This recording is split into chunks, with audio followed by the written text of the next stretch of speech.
میرے ساتھ یہ خوشگوار اتفاق ایک حادثاتی طور پر ہو گیا تھا۔ اس دن میرے شوہر صبح کے وقت اپنے دوست کی شادی میں شریک ہونے کے لیے ایک ہفتے کے لیے بلوچستان گئے تھے۔ میری بھی ایک سہیلی کی چھوٹی بہن کی مہندی کی رسم تھی جس میں شریک ہونے کے لیے میں اپنے آپ کو بناز سنوار رہی تھی۔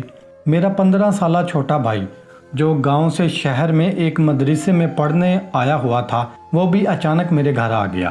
وہ ہفتے بعد میرے گھر آ جایا کرتا تھا اور کچھ گھنٹے گزار کر واپس جایا کرتا تھا۔ وہ اس وقت میرے بچوں کے پاس بیٹھا ان کے ساتھ کھیل رہا تھا۔ میرے بچے کی عمر اس وقت 30 سال اور چھوٹی کی 15 ماہ۔ میں اپنے چھوٹے بھائی کے لیے کچن میں جا کر کچھ بنانے لگی تھی کہ اوپری شلح پر رکھا ہوا ڈبہ لڑکھڑاتا ہوا میری طرف آیا اور سیدھا میرے دائیں گھٹنے پر زور سے لگا کہ میری تو چیخ نکل گئی۔ میری اتنی بلند چیخیں سن کر میرا بھائی اور میری ساتھ والی ہمسائی دوڑتے ہوئے میرے پاس آئے۔ مجھے روتے ہوئے دیکھ کر مجھ سے رونے کی وجہ تو میں نے بتلایا کہ ڈبہ عین میرے گھٹنے پر لگا ہے، لگتا ہے میرے گھٹنے کی ہڈی ٹوٹ گئی ہے۔ فنکشن میں جانے کی تیاری تو دھری کی دھری رہ گئی۔ میری ہمسائی نے میرے بچے اور میرے گھر کو سنبھالا اور میں چھوٹے بھائی کے ساتھ بازار میں بیٹھے ہوئے ایک پہلوان کے پاس آ گئی جو ٹوٹی ہڈیوں کو ٹھیک کرتا تھا۔ یہ بھی اچھا ہی ہوا کہ ہم ٹائم سے وہاں پہنچ گئے تھے، ورنہ ان کی دکان کے وقفے کا ٹائم شروع ہونے والا تھا۔ پہلوان کی شاپ پر اس وقت صرف اور صرف ایک بوڑھی عورت اپنے ہاتھ کی پٹی کروانے آئی ہوئی تھی۔ اس نے مجھے روتے ہوئے دیکھا تو وجہ پوچھی۔ میں نے وجہ بتلائی تو وہ میرے کپڑوں کو دیکھ کر کہنے لگی، بیٹی تمہارے گھٹنے پر چوٹ آئی ہے تو لازمی بات ہے کہ گھٹنے کی مالش بھی ہوگی، یہاں پٹی بھی باندھی جائے گی، مگر تمہاری شلوار کا پانچہ اتنا چھوٹا سا ہے کہ یہ تو تمہاری پنڈلیوں کے اوپر بھی نہیں جائے گا۔ گھٹنے تک جانا تو دور کی بات کہ تم پہلوان کے کمرے میں جانے سے پہلے اپنا پاجامہ تبدیل کر لو تاکہ یہ آسانی سے اوپر ہو سکے۔ میں نے ابھی کچھ بھی نہیں کہا تھا کہ وہ خود ہی بول پڑی، لیکن اگر تم نے اپنا پاجامہ پھاڑ لیا تو تمہیں بازار سے گزر کر واپس جانے میں کافی شرمندگی اٹھانی پڑے گی۔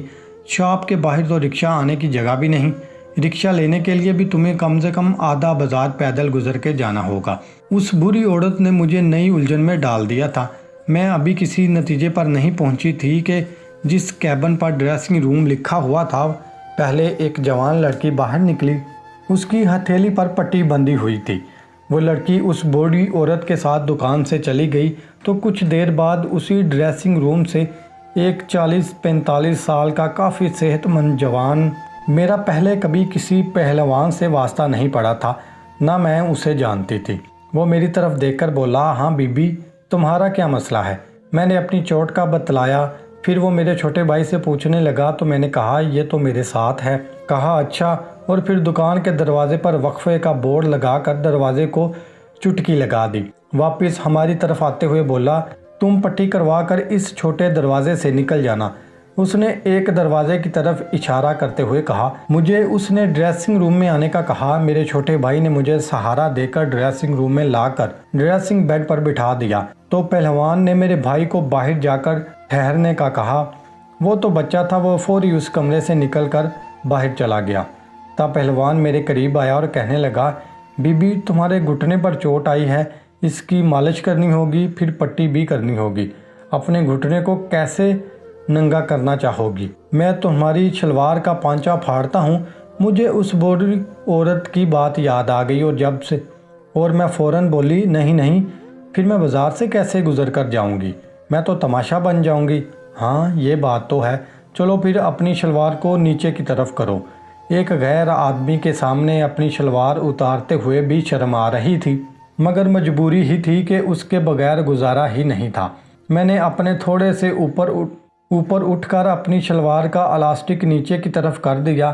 تب پہلوان نے میری شلوار کو پکڑ کر میرے گھٹنے سے بھی کافی نیچے کر دیا اور ہاتھ پھیرتے ہوئے میرے گھٹنے کی ہڈی کو چیک کرنے لگا۔ کچھ دیر بعد بولا، بی بی شکر کرو تمہارے گھٹنے کی ہڈی تو مضبوط ہے، مگر اس پر دباؤ کافی پڑا تھا، اس لیے مالش کرتے ہوئے تمہیں درد تو کافی ہوگا، مگر یہ صرف 1-2 منٹ کے لیے ہوگا۔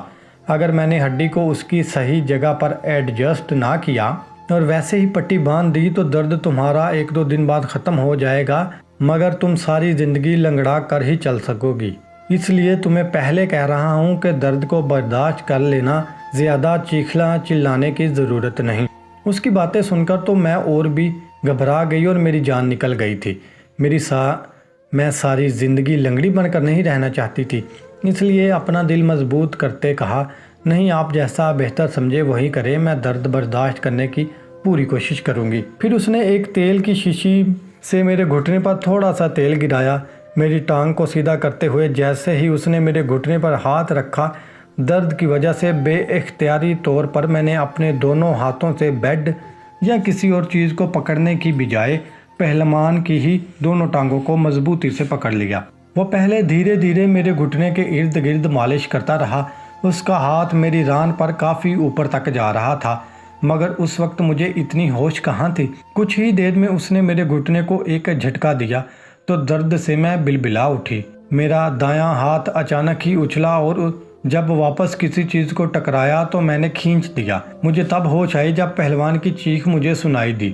میں نے آنکھیں کھول کر دیکھا تو میرا دایاں ہاتھ اس کے وہاں کافی مضبوطی سے دبوچے ہوئے تھا۔ میں شرم سے پانی پانی ہو گئی۔ اپنا ہاتھ تو میں نے اس کے ادھر سے ہٹا لیا تھا، مگر اس کی شلوار میں ایک تمبو سا کھڑا ہوتا دیکھ رہی تھی۔ میں نے فوراً اپنی نظریں نیچے کر لی۔ اب تو پہلوان نے میرے گھٹنے کے ساتھ ساتھ میری پنڈلی اور ران کی بھی طرف مالش شروع کر دی تھی۔ پہلوان متواتر مالش کرے جا رہا تھا اور کچھ ہی دیر بعد میرا درد آہستہ آہستہ کم ہونا شروع ہو گیا اور آخر معدوم ہو گیا۔ پہلوان مسلسل اپنے کھردرے ہاتھوں سے میرے نازک اور بالوں سے پاک ٹانگ سے بھرپور انصاف کر رہا تھا۔